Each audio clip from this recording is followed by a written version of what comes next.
80 টাকা 90 টাকা দিয়ে পোলাও চালে পাওয়া যায়, এই চাল দিয়ে ভাতের চালের থেকে দাম বেশি। চাউলের বাজার তো বাড়তে আছে, প্রত্যেকদিন বাড়তেছে। যে মিনিকেট চাল ছিল আপনার 70 টাকা, এখন 80 টাকা, কেজিতে 10 টাকা বাড়ছে। ভালো মানের নাজির চাল ছিল 72, এখন 80, 82, 85 টাকা হয়ে গেছে। যে 28 চাল ছিল 60, এখন 65 টাকা। পাইজম চাল ছিল 54, 55, এখন 60 টাকা। সরবরাহ ভালো আছে, কিন্তু দাম বাড়তেছে, কোনো স্বস্তি নাই। তেলের সেম অবস্থা, তেলের সরবরাহ কমাই দিচ্ছে দাম বাড়ানোর জন্য। 4-5টা কোম্পানিতে, 1-2টা কোম্পানি তেল দিচ্ছে।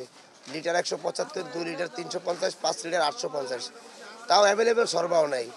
এলাচিও দাম বেশি। এলাচি ছিল 3500, 4000, এখন 4500।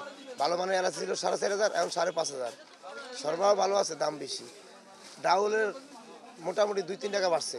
আসছিল 100 টাকার নিচে মোটা ডালটা, এখন 102 টাকা 1 টাকা কিনা, 5 টাকা বিক্রি হতেছে। দেশি মসুরি 130। সব মালের সরবরাহ মোটামুটি ভালো, কিন্তু দাম, চাউলের তেলের দাম বেশি।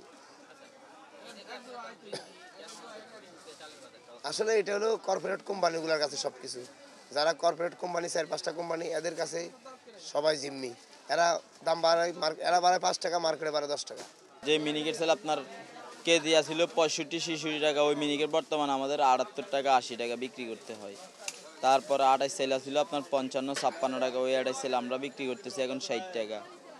অন্যান্য ডাউলের দাম কমছে মোটামুটি, খালি দেশি মুসুর ডালের দাম আপনার কেজি পইতে 2 টাকা করে বাড়ছে। আর মশলার ভিতরে বাড়ছে শুধু এলাচের দাম। এলাচের কেজি আসছিল 3200 টাকা, ওই এলাচ কেজি 4700 টাকা, প্রায় অনেক টাকাই বাড়ছে। মশলাপাতির দামের না, আর অন্য কোনো প্রোডাক্টের ভিতরে এত বাড়ে নাই, শুধু তেলটা একটু শর্ট মার্কেটে, তেলটার ভিতরে কি বাড়ছে। আমরা ব্যবসায়ী হিসেবে আমরা বলি যে চাউলের দামটা আপনার নিম্ন পরিমাণ, মানে যারা বস্তা নিতে, তারা তো এখন বস্তা নিতে পারে না। যেমন বাজারে নিয়ে আসে এক বস্তা চাইলের দাম হতো 3500 টাকা, আয়া দেয় যেন 4000 টাকা, তাহলে তার ওরা নিতে পারে, তখন 25 কেজি করে নিতে পারে।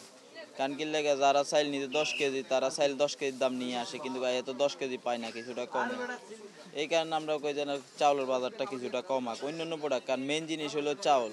মানুষ সব প্রোডাক্টে তো খায় ভাতের সাথে, এখানে চাউলের দামটা কমানো খুবই জরুরি দরকার, কারণ অতিরিক্ত দাম বেড়ে গেছে। আপনার যত হাই দামে ছিল, যত ইয়েই ছিল, কিন্তু এত দাম ছিল না, অতিরিক্ত দাম। 4000 টাকা কই আসিল আপনার 60 টাকা 65 টাকা চাইল, ওই চাইল বর্তমানে 80 টাকা।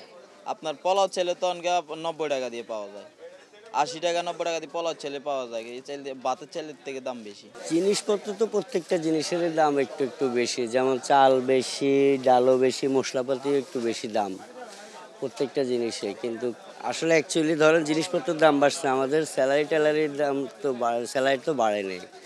এখন আমরা তো আসলে বাজার করতে যাই অনেক হিমশিম খেয়ে যাচ্ছে আর কি। এটা রাজনৈতিক কথা নয়, সেটা হচ্ছে আসলে পূর্বে তো আমরা যে কোনো একটা সরকারের অধীনে ছিলাম, হোক না ভালো মন্দ, কিন্তু আমরা তো এখন বর্তমানে আসলে সেরকম কারোর অধীনে নেই, যার কারণে আসলে প্রত্যেকের জায়গা থেকে সিন্ডিকেট বা দুর্নীতি করছে, যার কারণে আমরা যারা সাধারণ জনগণ আছি আমরা সেটার ভুক্তভোগী। আর আমরা এখন কার কাছে বলবো, আমাদের তো বলার কোনো জায়গা নাই।